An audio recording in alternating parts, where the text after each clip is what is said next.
Hi எல்லாரும் எப்படி இருக்கீங்க? நான் ரொம்ப ரொம்ப நல்லா இருக்கேங்க. இன்னைக்கு கந்த சஷ்டி விரதத்தோட 6வது நாள். கிட்டத்தட்ட சூரசம்ஹாரம் இன்னைக்கு தான் வந்து நடக்க போகுது.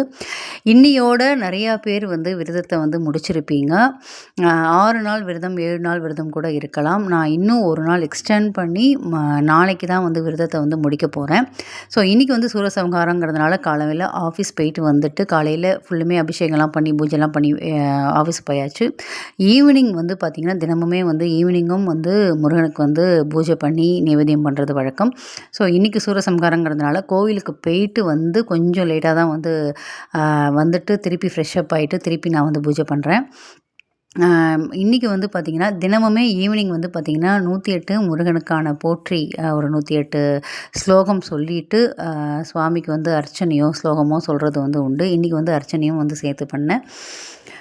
பண்ணி முடிச்சுட்டு சுவாமிக்கு வந்து பழம், பால் இதெல்லாம் வச்சு நைவேத்தியம் பண்ணிவிட்டு, வெத்தலை தீபம் திருப்பி வந்து ஏற்றிட்டு, வீடெல்லாம் வந்து அந்த பஞ்சகவ்ய விளக்கு வச்சு ஏற்றிட்டு, சாம்பிராணியும் போட்டு முடிச்சுட்டு தான் பூஜை வந்து முடிச்சுட்டு தான் நம்ம வந்து பால், பழம் வந்து சாப்பிட்றது உண்டு. இன்றைக்கி சூரசம்ஹாரம் நல்லபடியாக 6 நாள் விரதம் முடிக்கிறவங்க இன்னையோட வந்து விரதம் முடிச்சிருப்பீங்க. உங்களுடைய வேண்டுதல் அத்தனையும் இந்த முருகன் உங்களுக்கு நடத்தி வைக்கணும் அப்படின்னு சொல்லிட்டு எல்லாம் உள்ள இறைவனை வந்து நான் வந்து வேண்டிக்கிறேன்.